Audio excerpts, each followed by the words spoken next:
Hi, and welcome to Screens in Focus podcast, where we share and connect as we spotlight our favorite shows and movies. I'm Brooke. I'm Diana. And this is episode 86. Today we're going to be talking about Dead to Me, Season 2, Episodes 6 through 10. There are spoilers ahead if you haven't seen all the episodes. We're also going to discuss the movie Dolittle and the show The Golden Girls. But before we dive in, Diana, how are you today? Well, Brooke, I am doing awesome because I am here with you, and Yes. it's just a highlight. It's a highlight. So I love highlights. yeah, that's good. That's good. I can't wait to I do love highlights, again. and I cannot wait for you to do my highlights again while we Purple. highlight our conversation. And yes, we're going to do some purple, like Princess on The Walking Dead. Yeah, So, and I almost said The Walking Dead again. I know. Yeah, it's so funny. I was talking to my niece, and she was told me she was listening into our podcast, and she was cracking up at that part. So that was fun. Yes. But she's enjoying it very much, by the way. So I was happy to hear that feedback from her. Good. So, and share that with you. Thank you. But yeah, I'm doing great. Thank you. It's been, good. Our whole world and our community is going through so much right now. And so it's been emotional, but I'm glad that we have people to talk with about it. And Yeah. so I'm really grateful that I work with people that are very supportive, and we've been talking a lot. So I really like that. And then I can talk to my friends. And so I'm hoping that other people have that too. So it's been helpful. Yes, very much. good. To have people, to have friends. And so, yeah. So what about you? How are you doing? I'm doing fine. Yeah, like you said, there's so much going on in the world and in our pretty much our backyard community, because we're in a pretty good, I would say, hot spot for a lot of things in 2020. Right. And so amongst and, the kind of being in the middle of all of that, we still have our own lives personally that we've been having to get through. And, because I have well, I'm a mom of 4, but I've got 3 who are under the age of 10. And 2 of them, the 10 and the 5-year-old, they completed their trimester or their semester at elementary school. Yes. Yeah. And so 12 weeks of their school, they were home. And I was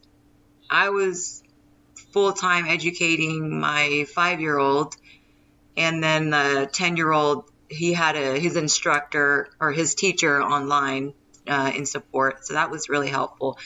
But what I'm getting at is, being that we do have our own lives and we still have to live in this society where a lot of things are happening, I was able to throw the 2 kids an semi-impromptu graduation ceremony last night. Oh, nice. Yeah. And so they had their T-shirt from their school with the logo on it. And then I made them wear them. Put it on. And then I got some party decorations at the dollar store. And I cooked food. I got to go to Costco for the first time in, I would say, 12 weeks. Oh my gosh. Yeah. And then I cooked outside. I set up the outdoors. I decorated our patio.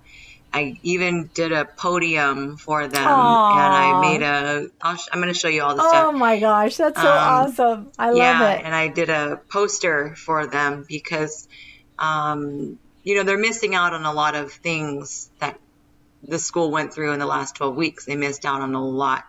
And so you might have seen a lot of the graduation signs in people's front yards. Right. Uh-huh. And so I only got one for the 5th grader that I have. But every year our school celebrates the kindergarteners when they promote as well.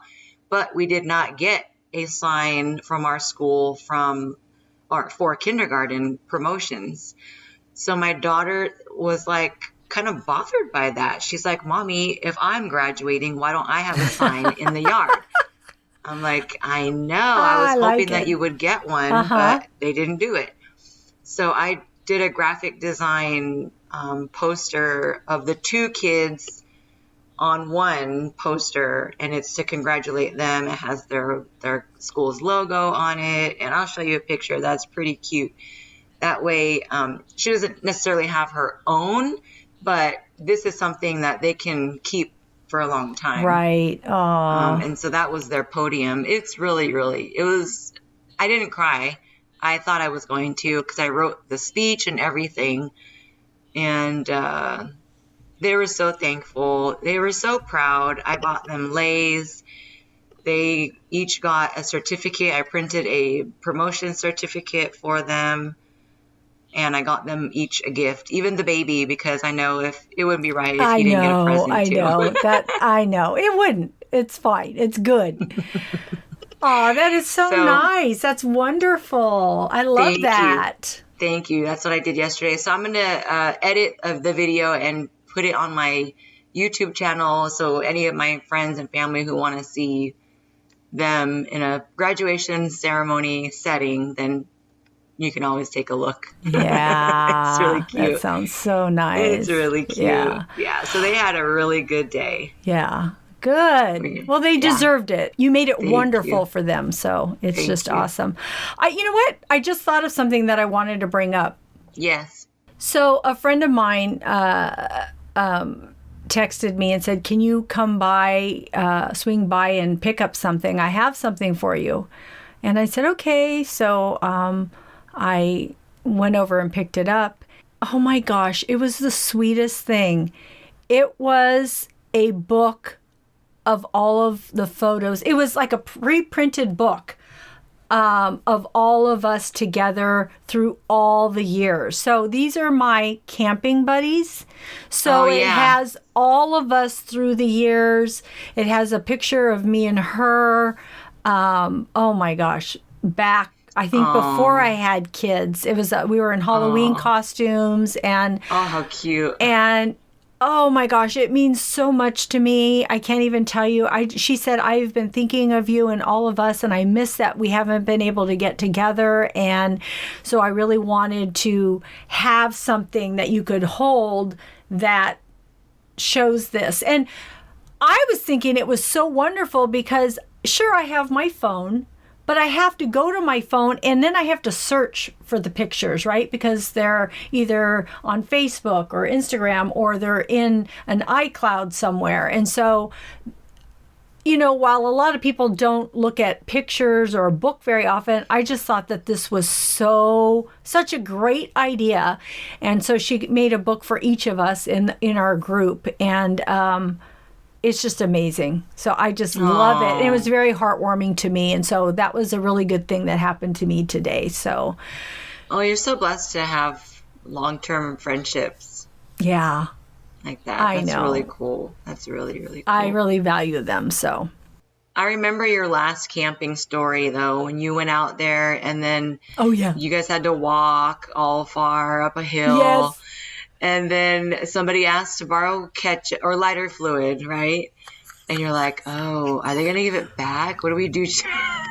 Because we were doing a podcast on, I think at the time it was probably like Fear the Walking Dead or something. And would you give, or what was it?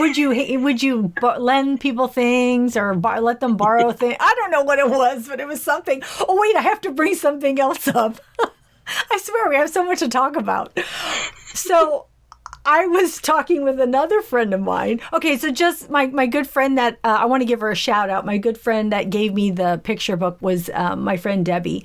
But my other friend reminded me, I felt like currently it felt a little bit like an apocalypse with everything that's going on and just, it's just so much crazy stuff going on, right, in our world, in the community, everywhere. And I mentioned something about feeling kind of apocalyptic. She goes, well, what do you mean? I said, I don't know. I just feel like, we have to make sure that we have things, even with the toilet paper and everything, right? That was still a couple months ago, but still, like, everything is so chaotic. So, And then she said, didn't you say you wanted mangoes? And I'm like, what? What are you talking about? I said, well, I remember Brooke said that she wanted fried chicken, and I said I wanted potatoes. I'm like, is that what you're talking about? She goes, no, I remember mangoes. And I'm like, well, we might have. That sounds familiar. Do you know that she went in a matter of like a few seconds and found the episode? I think it was episode like 35, 36. It was in the 30s somewhere, right? Oh my gosh. And she found it and she sent it to me. And I'm like, you're a good fan and a good friend for knowing that we talked about you had talked about mangoes, Brooke, because I did? Yeah, because I said I wanted to be near apple and orange trees so that I could pick them off the tree, and you said you wanted mangoes. But I just thought it was hysterical that she recalled that so well. That's like a needle in a haystack. Exactly, right? How did she remember that and we didn't? I don't know. That's why it was like, what? So I just thought that was great. So that's cute. Thank you. Yes. So that's very sweet. I really appreciate that. Yeah. Oh, that's so sweet. We need a lot more people like these, like the crew that you have. That's so cool how they're continuing your community. And, if they have that much passion in your friendship, I think that a lot more people in our world can be as passionate like your friends and speak for themselves and maybe speak for other people. And that's where I'm really getting at is our question of the day. Okay. Yeah. With everything going on, we see a lot of advocates in our societies, in our community. My question is, have you ever had to advocate for yourself or a cause? Maybe it was a family member, a pet, a neighbor in your community. Advocation is pretty big, how do you get someone to advocate?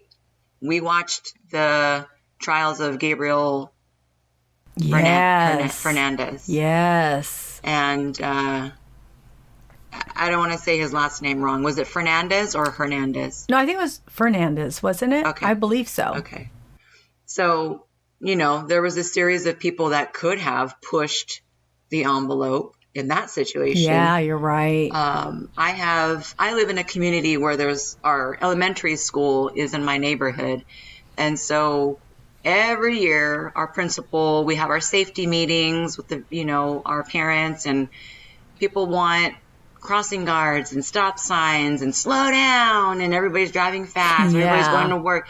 Last year we had somebody crash their car in front of the kids' school at 9:00 in the morning, and they died. Are you serious? Oh my gosh. Mm-hmm. So how do you become that squeaky wheel that gets your passion voiced and your cause put out there? Like, what do you do? We have so many tools. We have social media to help out with that. We've got our cell phones. We can video record incidences and proof. We can have proof for advocacy. That's very helpful. So have you had to do anything like that? My mind is just, my wheels are spinning. So there's so much I'm thinking about. For sure, 100%, I've advocating for my family and my children, them in their schools. And because you have to, because otherwise they get lost in the shuffle. I just didn't let things just go by. I was there at their school, really speaking to the teachers, to the principal, to the vice principals, to the counselors. And they all knew my name. They Yep. did, because they're like, oh, okay, yeah, She's yeah, back. she's back. She's doing, and you know what? I'm very nice and I'm very kind, but I wasn't going to let up. These are my Hmm. children. I have to advocate for them. So, I've been really good at that, really good. I think. I mean, as good as I can be, trying to help them and navigate for just not my children, but other kids too. But I was mentioning to you also that we live in an area. We live in an unincorporated area, and the city has had plans for our area. So we have been concerned about whether they could, take our property. And so we've had to go down to meetings and voice our opinion on that. And this has been a while. This has been happening for a while. It's been many years. So that we had to go down there. But, it's still in the works. Things are shifting and changing. And so right now I feel pretty good about where we're at. But who's to say what'll happen in the next few years? So, I'm sorry. yeah. Oh, thank you. You're so kind. So, That's a bummer. yeah. It's hard when you buy a house and you live here and you think, okay, this is mine for as long as I want to be here. But the fact that someone can rightfully buy you out of it or pay you money and say you have to leave is, if it's something you're not prepared for or something that you don't want to happen, that's really hard. That just doesn't seem right at all. Yeah, but yeah, I read up on it, a few years back, and yeah, it can happen because it's for the better of the community and the city and all of that. So, Oh, come on. No, I don't want to get there, but yeah, I I know know, it happens. right? I know a It family that it happens. actually It happened to them. happens. So, but I would say I have been, listening and trying to pay attention to how we move forward from where we're at. And I know that we can, as people, be more involved in our local happenings. So I Yeah. intend to hopefully familiarize myself more with that so that I Yeah. have a say. That'll be good. Yeah. So that's what I'm doing. Yeah. What about More you? and more people Yeah. are saying that. Oh, okay. So for me, as far as advocacy goes, I'm like you. I advocate for my children, but I led the PTA at the kids' school for 2 years, a couple years ago now. And that was really a great opportunity to have that voice, to have a group of strong parents and individuals in the community to help advocate for these children. And now I did not have to be under any circumstances where I was around, helpless children or, injured or unsafe, their well-being, their child well-being. It was more just providing programs, supplies, field trips, and events for the kids. And so that was a really great feeling. Now, if I were to see an incident, I don't want to say a crime, because that would be really subjective on what I would do. What would I do if I saw something, like for one, being that I am a mom of 4, I can't risk, I feel like I have a more difficult time risking my life because I don't want to lose my kids and I don't want my kids to lose me. Right. So I always try to, make decisions based on me being around Yes. and raising my kids, Right. And hopefully one day seeing if they have children. I'll be a grandparent one day, so I want to be around. So I want to do what's right and safe. So I don't put myself in situations where I could be at my life could be at risk. I try not to. So if it's an accident, it just happens. It happens. But if I were to see something, I would hope that I would be there to advocate for somebody who is being hurt or mistreated. I have had to get in the middle of people fighting physically. Right. And that's, you don't want to have to do that either. Like, just peace, just stop. Right. So I've done stuff like that. And yeah, I felt good ultimately. At the end, I did not get injured, and neither did these people. But I do remember the feeling of the adrenaline. And so it affects you, Right. So it's something that I think advocacy can be scary. Right. For some people. You're right. No, it totally can. I think I totally believe that. Mm-hmm. Yes, Animal it can rights. be scary. There's so many. Yes. There's so much that we can do as a voice. And I think if we can, build those communities, that might make it easier, being that you might feel stronger when you have people backing the voice. Right. Yes. So I believe in advocacy for sure. Oh, yeah, I do too. So listeners, have you ever had to advocate for yourself or a cause? We want to know. You can leave us a comment on Twitter at @in_screens or on our Screens in Focus Facebook page. You can follow us on our Instagram, subscribe to our website and YouTube channel. Awesome. Yeah. Okay, Brooke. So we've seen Dead to Me Season 2, Episodes 6 through 10. Yes. What did you think of Episode 6? Well, Episode 6, You Don't Have to. Judy and Charlie, they have sex talk. And you don't want to get warts, Charlie, okay? So funny. I think it was just such an awkward and embarrassing conversation. It was so cute, It though. was. I mean, he's just sitting there, and she's turned around from the front seat of the car, and just the way that everything's happening, the way she's communicating, he's just like, stop. And I loved his sweatshirt, by the way. It was a Santa Cruz sweatshirt. I noticed that. Yeah. Yeah. That's so funny. I noticed it too. I'm like, oh, he's got a cool sweatshirt on.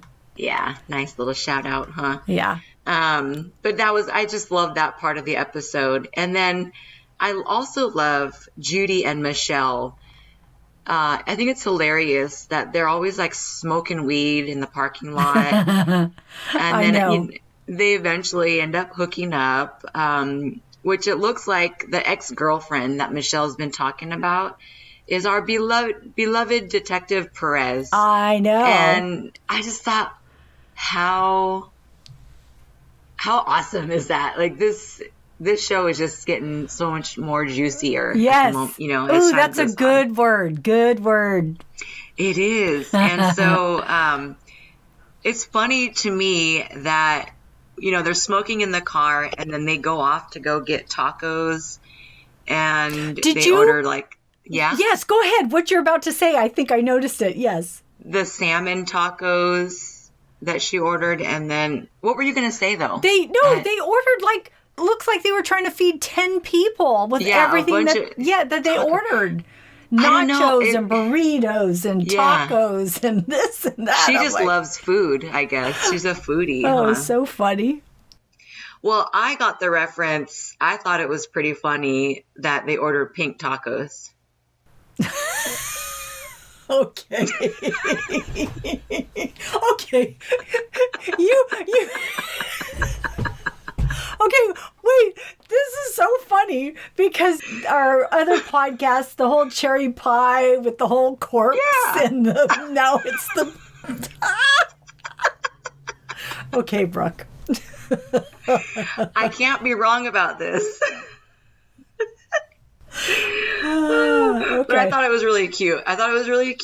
And I'm glad that they've been able to build a relationship. And I thought it was really sweet that Michelle was invited to go to Henry's Catholic school for that. Was it a talent show or like a performance? Yes. I thought it was so cute that Judy invited Michelle.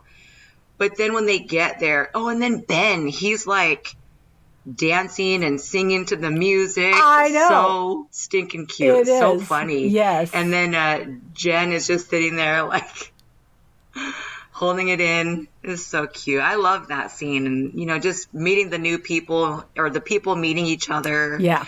But then Henry doesn't want to sing after all. Uh-huh. And he's afraid to tell his mom. So Charlie advocates for Henry and helps him out so that he can tell his mom the truth. Yeah. Yeah. That which was is really cute. Yes. Yeah, I love that. I think that was really great. That's, great sibling relationship there. I love how you slipped advocating because that's perfect. Yeah. It happens. It is. It's so true. Yeah. And so they end up all going to an arcade afterwards. Mm-hmm.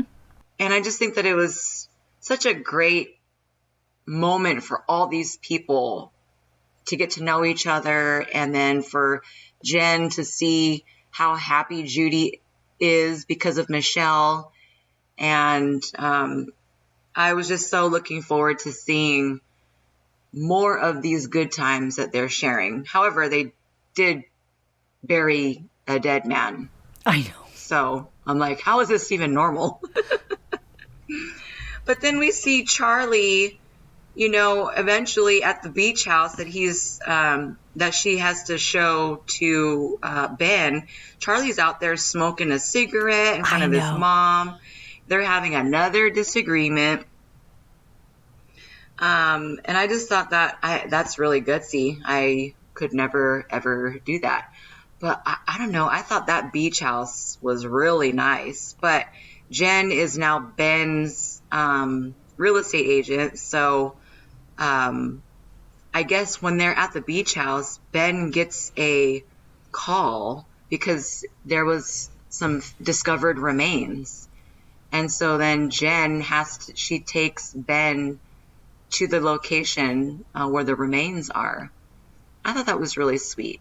And I feel like she's getting farther and farther into this murder. I know. Yes, I know. As if digging a dead man wasn't enough. She's like digging her own grave now. Yeah. By continuing this relationship that she cannot get out of with Ben, because he really seems to like her. And so I love the scene where Jen has to go and approach Parker because of the social media posts of Charlie driving around in Steve's car. Yeah. And she brings cupcakes to Parker and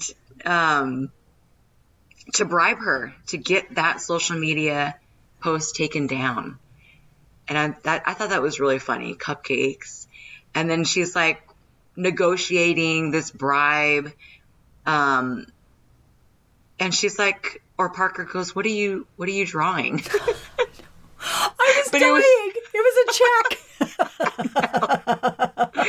So Jen's writing out a check to pay off Parker so that she'll take these social media posts down. And she's like, do you have Venmo? I know. That was hysterical.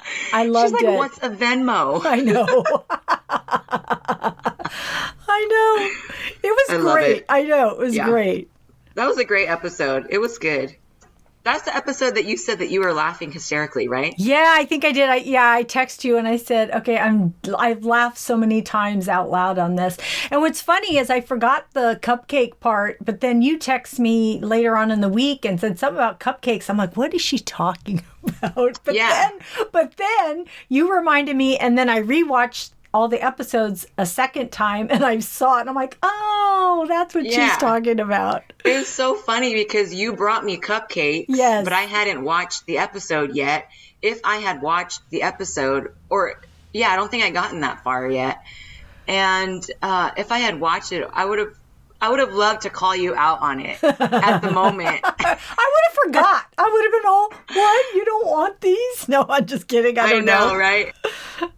All right. So in episode 7, what did you notice in that episode? So in episode 7, If You Only Knew, I want to say what I love about this show overall is I just love, all the series of comedic events that happens. So Judy wakes up in Michelle's bed, thrilled with the evening, and goes to make coffee where she meets an equally surprised Detective Perez, who's Michelle's ex. Judy quickly leaves after that. But it's just their comedic timing with each other. It's just not the two leads. It's everybody. I mean, Detective Perez is hysterical. Just the looks on her face is just so... she's a great actress. I don't know that I've seen... Perez or Judy? Yeah, Perez. And I don't know that I've seen her before. No, for sure, Christina Applegate and Linda Cardinelli are so awesome. But I'm just noticing, like, all the other actors. Charlie is so good. Detective Perez is so good. James Marsden is so good. They're all so... The whole ensemble, they're so good. They're crack up. Exactly. So Judy takes off because Detective Perez wants her out of her house. And and then we see Jen and Charlie have this really cute conversation while clocking the speed of cars for the stop sign that Jen wants to put in. And at that point, Charlie is basically giving his blessing on his mom dating Ben because he says he's a dork, but he's a nice guy. Oh, sweet. Yeah, so I thought that was really sweet of him to do that.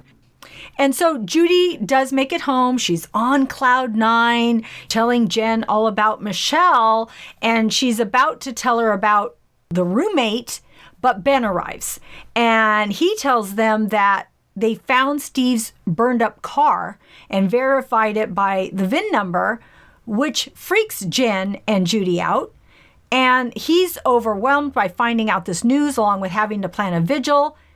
And the next thing you know, Jen volunteers them to handle the vigil planning, which Judy points out is not smart, but Jen thinks it'll look good because it'll steer the investigation away from them. So then that's when Judy spills the beans that Detective Perez is Michelle's roommate and Michelle's ex-girlfriend, which prompts Jen to tell Judy to break up with her.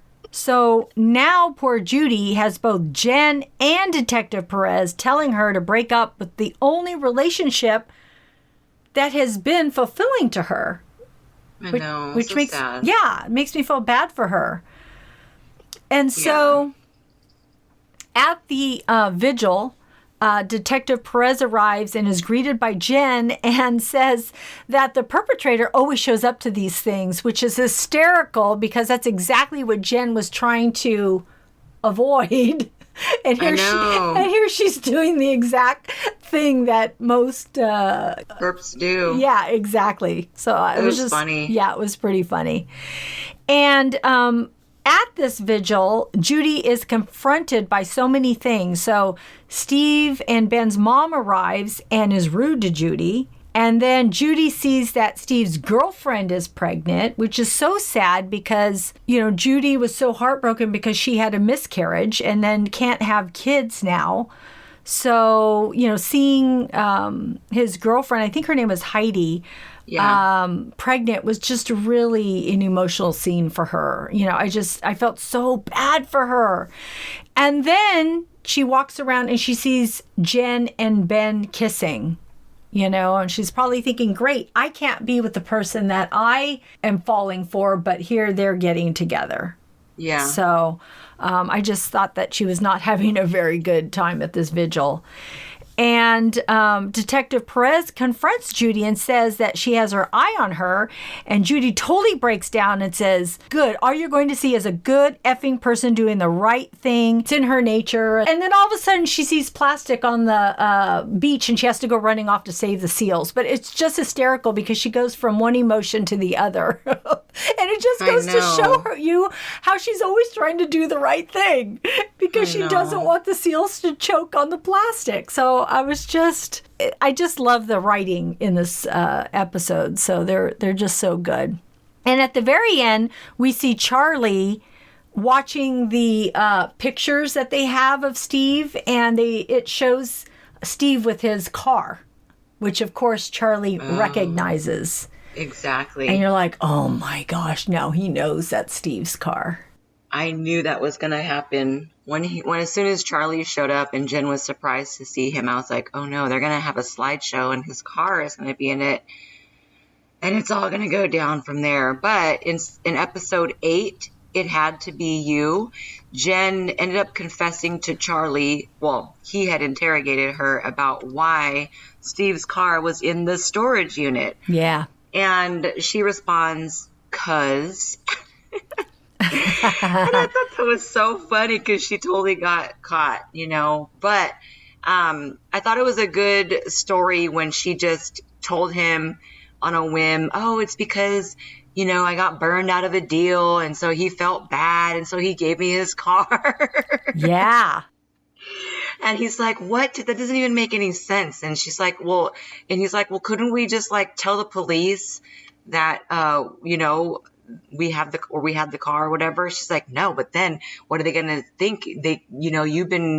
You were driving around in it and you may not ever get your license. And so she's turning the story around on Charlie. Well, and I felt really bad. It cracked me up because I think that's when she goes and tells Judy, oh my God, I'm gaslighting my own son. Yeah. I'm lying to everybody. I was cracking up so bad. It's great that she recognizes that, right? Exactly. And obviously these two have different moral compasses, but when she did tell him that it might affect him so that he won't get a driver's license, he was just all about himself and getting that license again, right? Yeah, he did not yeah. really say much more about it. But we also got to see this character, Hastings, and he is basically the middleman for the Greek mafia and Steve. Uh-huh. And so he was pursuing Nick to investigate Judy, but then Nick is leaning more towards investigating the Greek mob. Right. So that should be very interesting. And then when they get home, Jen and Charlie, they see this bold red spray paint on the garage door, and it says, I know what you did. Uh-huh. And I was like, oh my gosh. I was thinking at first it was Karen, her neighbor, but then it showed us that Charlie ended up having another girlfriend, and then Parker found out about that. So she's now harassing Charlie. But he just admitted to Jen that he really likes this other girl because they have a similar experience and that they can relate to, which is the loss of a father. Yeah. But in this episode, I'm just feeling so sorry for Judy and her emotional trauma, being that she's unable to have babies. And then we see Heidi pregnant. She and Michelle are not in a good place. Michelle's mom is in the hospital. And Judy is trying to find ways to cope, but she meets a woman who is a baby snuggler, not a smuggler.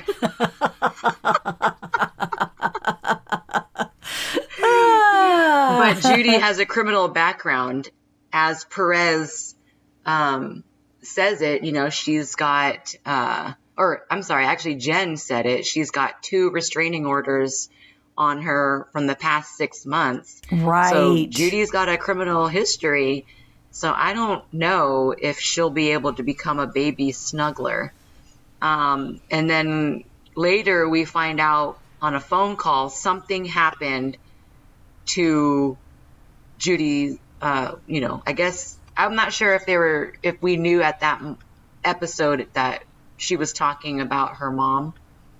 But in the next episode, we see who made that, or who she was calling. I think I was assuming that it was her mom watching that scene. Right. I think so too. But I didn't think that. I just thought that her mom maybe had died. Well, she had said initially, she had told Detective Perez that her mother was dead, and then all of a sudden you see her calling. Okay. And talking to someone about her mom. And so then you're like, ooh, she's not dead. She lied. So what's going on there? Yeah. Well, So in episode 9, it's not you, it's me. Okay, so this episode had a really emotional ending, but before we get into that, a lot happens in this episode. Ben and Jen sleep together, and then Jen breaks up with Ben. And then Judy goes to reconcile with Michelle, and they do temporarily until Detective Perez tells Michelle about, how you just mentioned about them being mixed up with the investigations. And so I think at this point, Michelle doesn't want, just wants to step back from everything. And so then we see Jen goes to the council meeting about the stop sign and pleads her case. And this was really funny because a guy on the panel recognizes her and calls her out and says something to her like, did she assaulted him? And then she throws it back in his face about how he doesn't understand no, and that she had to fight him off, and that's why she had to defend herself. And it was just a really great scene. And I think that everybody saw this guy and how he treated her, and she was able to bring up all the reasons why this was a good reason to put the stop sign there, how her husband may have not been killed if there had been a stop sign. And so I thought that this was just a really good scene, showcasing that. Absolutely. So Detective Perez and Nick show Judy the pictures of Charlie with Steve's car. And Judy, immediately defends Charlie, but then goes home to warn Jen. So Judy takes Jen into the garage, because that's their meeting place when they have to talk secretly. And Judy says she's going to take the rap for killing Steve. But Jen says, no, you're not, and comes clean and tells her that she did it and that no one can love her, but Judy says that she loves her, and Jen lashes out and tells Judy that she would love anyone, even people that are abusive to her. And oh my God, I felt so bad for Judy, so bad for her. I know. So she runs off to the car with Jen chasing her, and Jen practically lays on the car for her not to leave. And Judy yells at the top of her lungs, "Stop it!" And then just starts hitting herself. And Jen immediately goes to her and hugs her and says it'll be okay. Oh my gosh. Sad. It was so sad. It was so emotional. I really felt it from both of them. I felt like they were both it was like a ping pong, match, just back and forth, because they were both so scared. They were both so hurt. They were both so emotional. And, but that they were there for each other. They did lash out. Well, Jen lashed out, not so much Judy, and Judy was so hurt from it.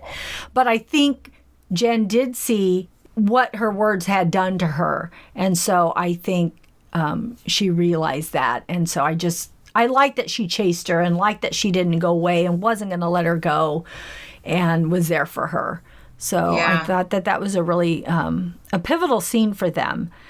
And the next thing we see is Judy sleeping in Jen's bed, and Jen's writing out letters to her and the kids, and leaves a binder full of instructions and leaves. And then she shows up at Detective Perez's door.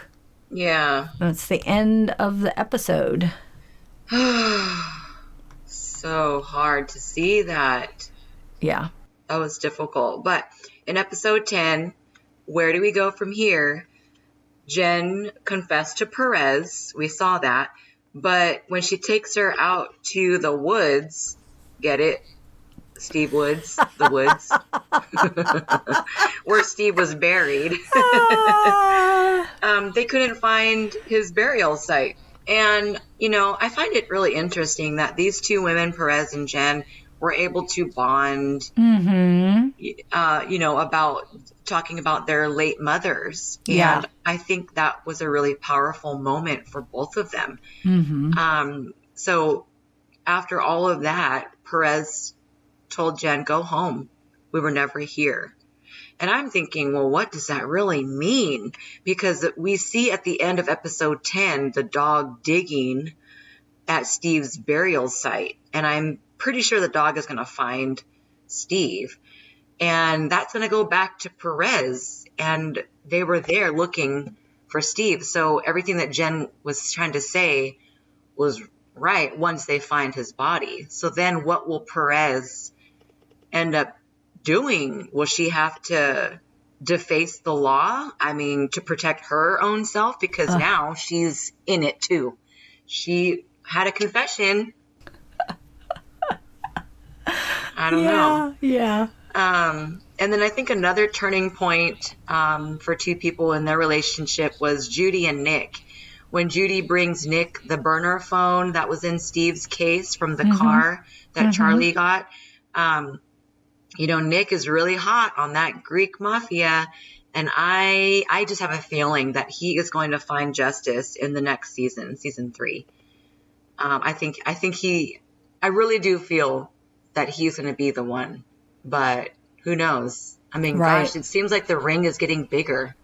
Well, it's interesting. I felt like I kept thinking Nick was going to be like more, like they kept kind of showing him a little by little. And I'm like, okay, there's going to be a scene, because I like him, right? I kept thinking that something was going to happen with Nick. And I'm like, wow, he wasn't in this season too much. So I'm hoping that they do bring him more into the next season. Yeah. Because I would like to see more of him. I think he's redeeming. I think he's getting back on his feet because he was really hurt by what happened between he and Judy. Yeah. So, and they were really loving towards each other in season 1. Right. But, okay, so with Judy and Jen, when they reunite after Jen, her hiatus and her confession, when they reunite, it just told me how much Judy means to Jen and how much Jen means to Judy, of course. We all know how much, Jen means to Judy. But I think as much as Judy is codependent to Jen, I think it's a mutual feeling from Jen's side as well. I agree. They just felt like so relieved when they reunited. I understand like all these other feelings and her confessing and possibly getting life in prison or something or whatever consequences, leaving her boys behind and stuff. But at the same time, I like holding each other. It just really showed how much they are there for each other. Yeah. I thought that was really a sweet moment. And they seem really inseparable. And of course they've been through a lot and dealing with all these emotions, but I'm just glad that they finally touched on the stress of what just happened. Because I think them at the grocery store after burying Steve and eating pie and like falling in love with people. Yeah. To me, that is not how I would perceive a true crime story. Right. Yes. Like there's no way. Yeah. I feel like I would want to be, in hiding for like no one even knows what you did, but you want to be hiding. Yeah. Yeah. Mm-hmm.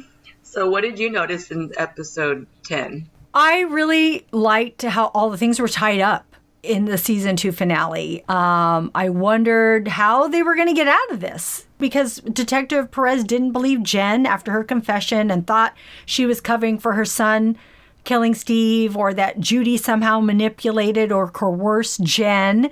But Jen tells Detective Perez that she's guilty and that Charlie is just a teen with an immature frontal lobe, which was funny, and that Judy is just an extremely nice person and just sees kindness in anyone and in everyone, whether it's there or not. And I too thought it was a super nice moment when they talked about, when Detective Perez and Jen talked about losing their mothers at a young age. I thought that was a really bonding moment for them. And I felt that's when it shifted for Perez's thinking. Also that she got a text from Nick saying, we got him. So, and I think that's what's going to happen, right? That she's going to... Somehow the Greek mafia is going to probably end up being blamed for this, or that it's going to be a bigger. Well, didn't she say that he's in federal prison? That the chief is in federal prison for this? So I think that somehow they're already being looked at. So I'm assuming that that's how they're going to sway this death of Steve. But I who love knows? Who knows? You know, there's still so much twists and turns throughout this whole show, seasons 1 and 2.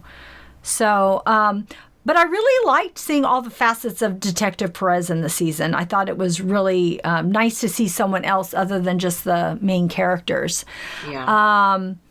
I was really happy to see that Jen got everything off her chest and apologized to Judy in that letter for lying and betraying her.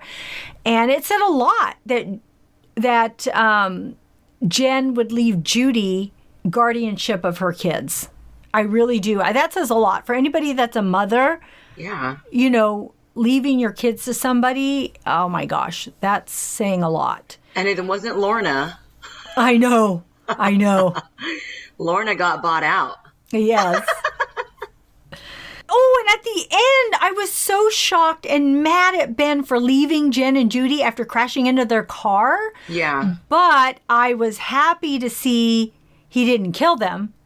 And then I was slightly amused because I thought, here we go, season 3, great way to it's another murder, right? That's always, or not a murder because this isn't Another a murder, crime, but it's another crime, right? It's another crime. So, well, yeah, and Ben, he has a problem with alcohol because he doesn't even remember when he and Jen made out on the beach.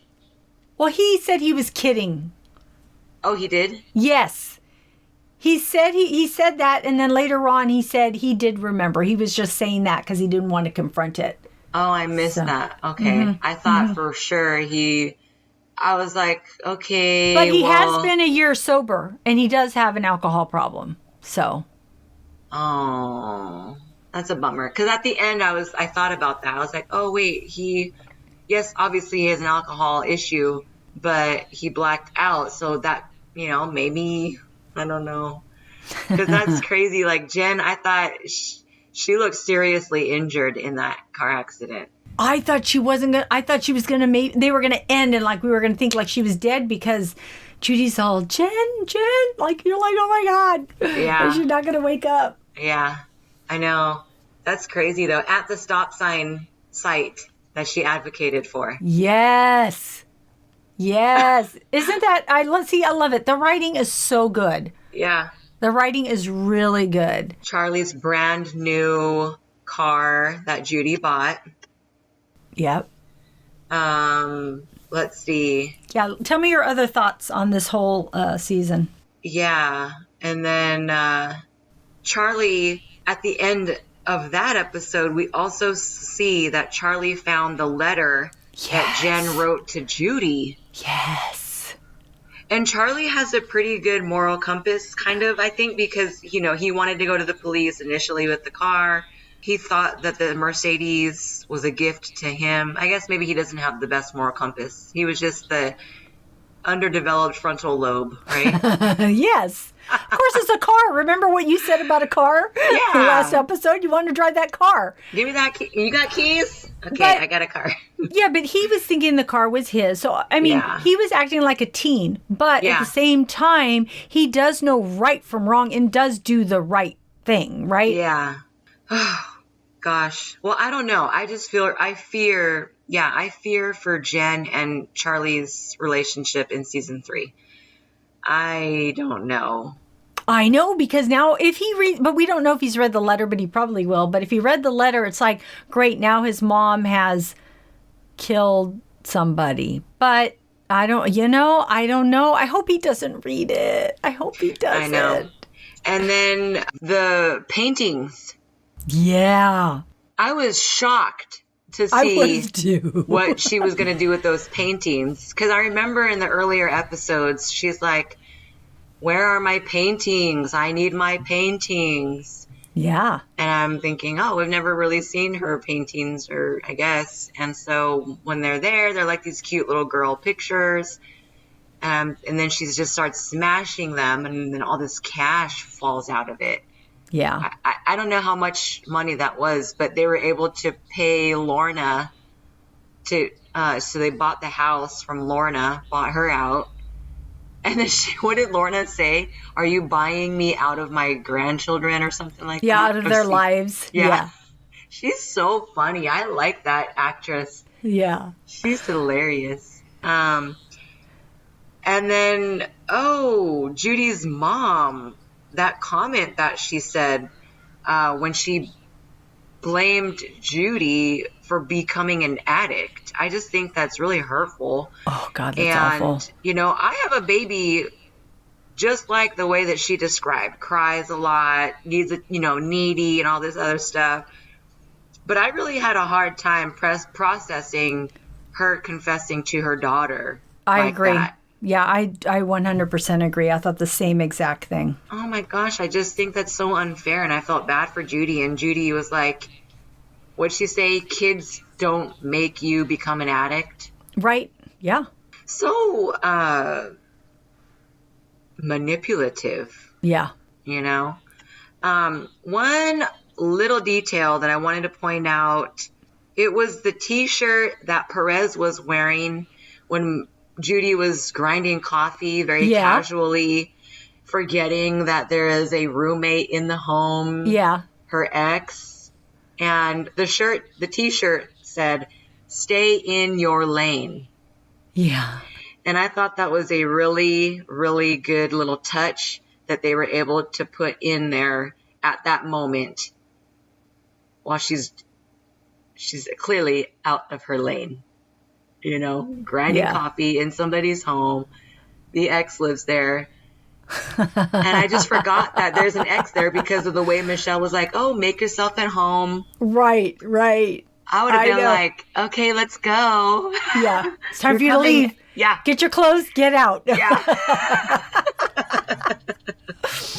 That's so funny. But I loved their moment when they woke up to each other. They make out like they actually are in love. Yeah. Those scenes, they must have done some really, really intimate rehearsals to be so believable, because I don't know how they are able to do that.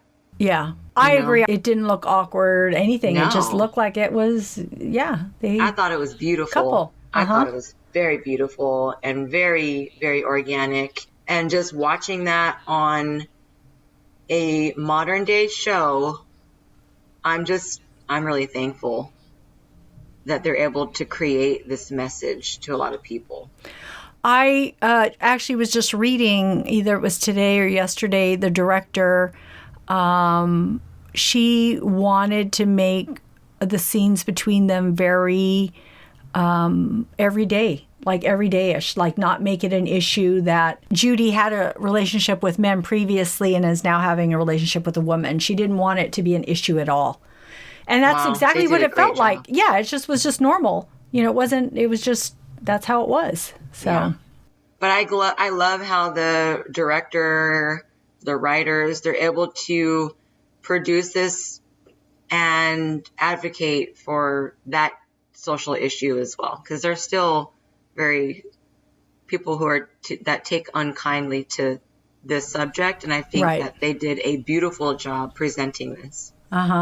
So, what else did you notice in this series? I thought it was funny that Parker, tells her that she can't take the pictures down because she's a micro influencer. So I just thought that was cool. Yeah. And then it was interesting also that Jen has $1,000 to write to her. I'm like, wait a minute, you couldn't even make your mortgage payment. How are you writing over $1,000 check?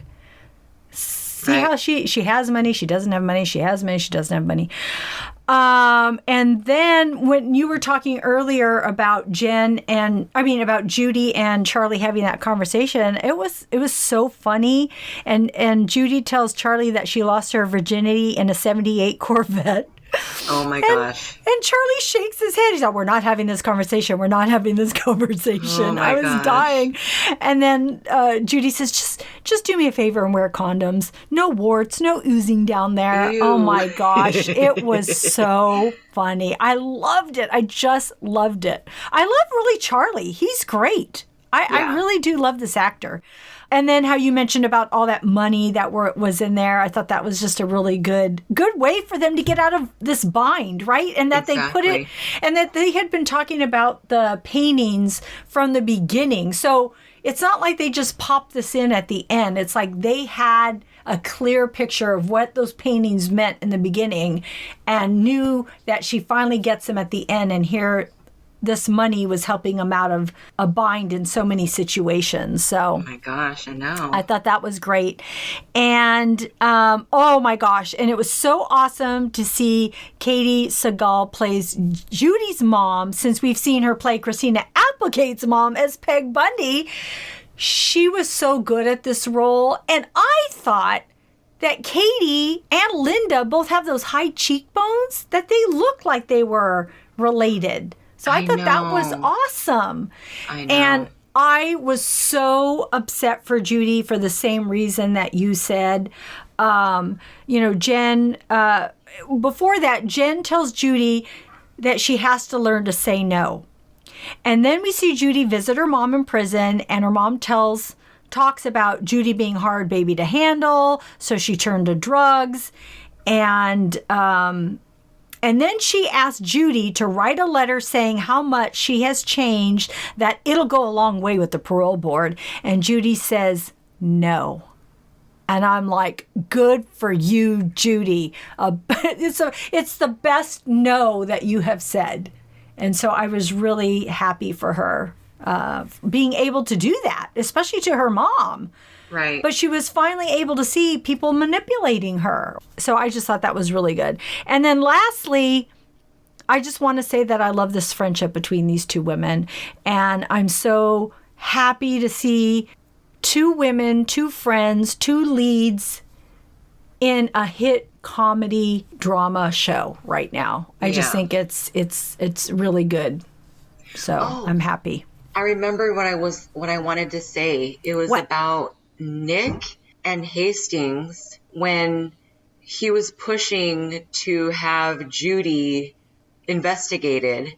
Yeah. And Nick was like, oh, really? You think that a art teacher at a convalescent home is worth investigating over the Greek mafia?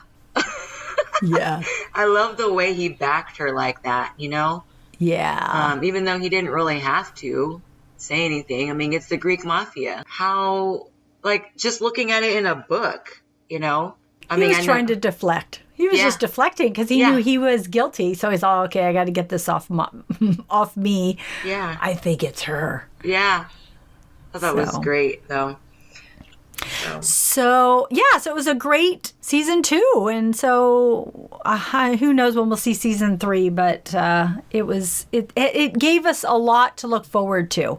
I think so, too. I can say that. Yeah, so it's good. Yeah. Cool. Thank you for your insight. Thank you for yours. You're welcome. So tell me, what else are you currently watching? Well, I actually decided that I wanted to start watching The Golden Girls. And don't tell me why. I have no idea. All I know is I've seen it on Hulu, and I'm like, I'm going to watch it because I did used to watch The Golden Girls as a young child. And so if any of you have not seen The Golden Girls, it's an American sitcom created by Susan Harris. And it started in 1985 to 1992.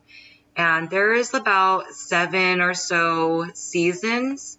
And the show stars Beatrice Arthur, Betty White, Rue McClanahan, and Estelle Getty. And so these 4 older women have an amazing friendship, and they're living in Miami, Florida. And they all have a different personality and current situations. Like, I think I get these 2 names confused naturally just because they're very similar. I think it's Dorothy. She's a teacher, and I think she teaches at a high school. And so the very first episode, she's talking about the students who have green hair and they have shaved heads and rings in their faces, like I guess nose rings maybe and stuff, and just the type of students that she's working with, like very edgy, but she's not verbally resistant. She is very outspoken, She is incredibly hilarious by her very blunt way of speaking. She's super sarcastic, where she just has you cracking up every time she opens her mouth. Uh-huh. Betty White is like the sweetest, kindest, most gentle person. And one of her scenes or one of her skits was she comes home and she's like, oh, I've had such an emotional day. And Dorothy is like, well, of course, you work at a, like, some kind of rehabilitation, like counseling, you know, where it's like very heavy emotional difficulties that people are going through. So she works at a facility where you're going to be receiving a lot of sadness. And so she's like, oh, I've just been so sad. And she's like, well, gee, I wonder why. I was watching this at like midnight one night, laughing hysterically aloud. I love that. It was so funny. And then Blanche, she's like this, you know, I guess Sexy. she has more sex appeal. She's, you know, they live in Florida, and she's got this fur wrap around her shoulders and this like sequins dress on, and she's got the beautiful red lipstick, and she's off on a date hoping that her man is going to propose to her.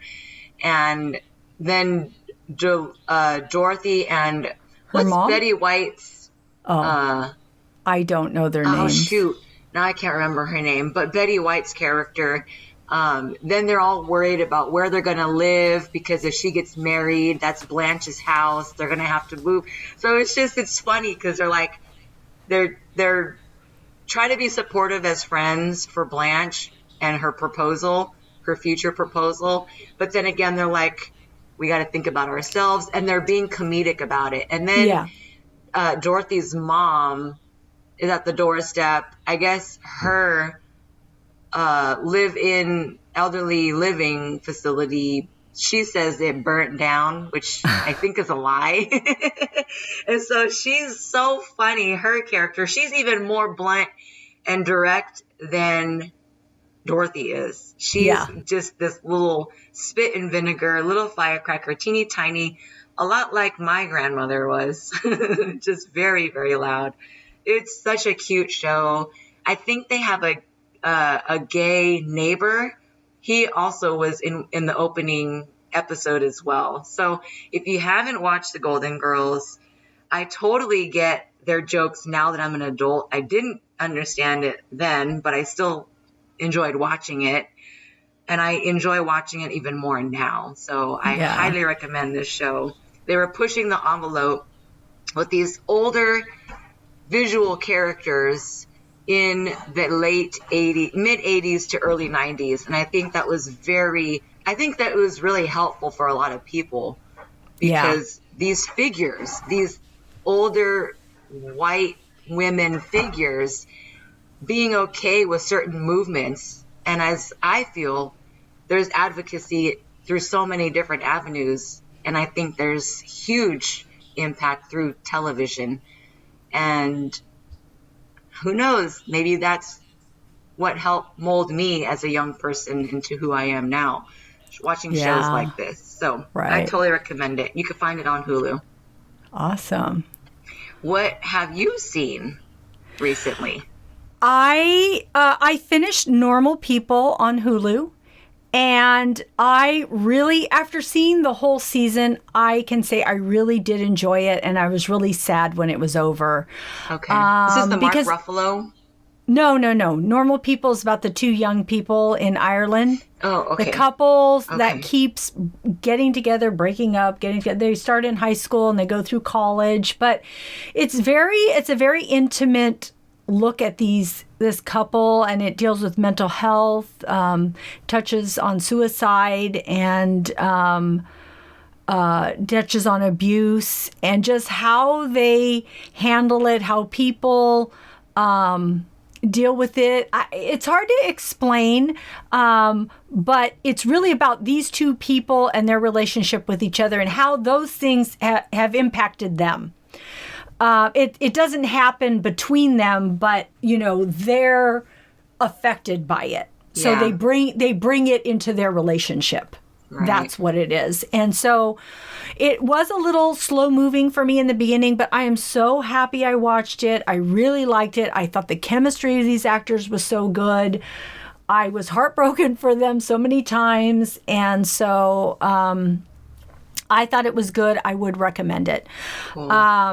I finished seeing Run, which was on HBO, which I had talked to you about. I don't know if a lot of people watch this, and I don't know if there'll be a second season. It was very different than other movies that I had seen, but I liked it. It was good. So I was really happy to see this, and I'll be sad if there isn't a second season, and I know that that's up in the air. So, but I did like it. Okay. And then I started watching World of Dance because it started a couple weeks ago. And Brooke, I thought about you because I know your daughter. I think your daughter would like this show because she likes to dance. Oh, and yeah. It's a good show to watch. I believe it's on Monday nights. You can tape it. We're going to watch it then. And then just watch it. And the judges are Jennifer Lopez and, oh my gosh, I'm going to draw the biggest, Neo and Derek Huff. Sorry. Oh my God. I thought I was totally going to draw a blank on everybody's name because I tend to do that a lot.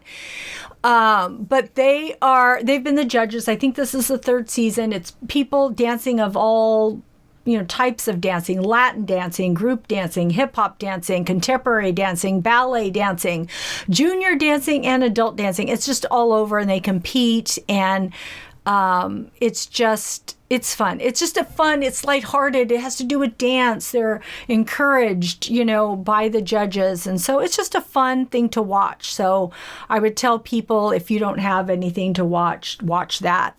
Cool. I'm continuing to watch Songland, which I really love. And I've only watched a couple movies recently, and I have to say that I haven't been blown away by the movies that I've seen. But I will talk a moment about Dolittle with Robert Downey Jr. He's the title character alongside Antonio Banderas that I almost didn't recognize. Wow. So, yeah, I was like, oh, is that Antonio Banderas? Something about him sounds like him. And then I had to look it up. To make sure it was him. And Michael Sheen and then Emma Thompson, Rami Malek, and a slew of other actors voice the characters of these animals. And so Robert Downey plays John Dolittle, and it kind of talks about this in a backstory. And so it was him and his wife. They had devoted their lives to helping animals, and but she died during a voyage at sea, which caused him to retreat from the world, becoming a hermit. And now he's forced to abandon that lifestyle when two children intrude to tell him that the Queen of England is sick, and if she dies, the successor to the throne has plans to take Dolittle's estate from him and all the animals and their safeguards. So it's just, it is a fun story. So I would say if you have a family, it would be fun. But it's not life-changing in any way. Okay. So it's good. If you like Robert Downey Jr., you like the animals, and, it's a decent story, it'll be fun to watch. So. Sounds good, though. Yeah. So, but I'm really excited for our next show, where we will be watching Black films, and I'm already getting started and lined up with watching, getting things in my queue to watch. So I'm excited about our next. Oh, that's good. Our next episode. Yeah, me too. I'm very looking forward to that one as well. So thank you for your recommendations and all your amazing insight on this series, Dead to Me. I hope they do another season so that we could continue this story and find out what happens to everybody. Yeah. Thank you, Brooke. Thank you for yours. You're always so kind and so insightful, and always finding. I have to look further into food next time, because you're really good at finding those references with food and the story on Dead to Me. Isn't that funny? The pink tacos? That was hilarious. But everybody, if you have any other insight or feedback that we may have missed, please let us know. That's our show. Thank you so much for tuning in. We are grateful that you tuned in today, and we hope that something we said today resonated with you and gave you a chuckle, some happiness, some positivity, or inspiration. Please subscribe to our podcast and tell a friend. We would love more members of our TV club. You can rate and review our podcast on iTunes and Stitcher. We would really, really love it if you could give us some feedback. We'll be uploading a new episode in a few weeks. Next show, we'll be discussing Black films. You can find our website listed in our show notes. We'll see you next time. Bye. Bye.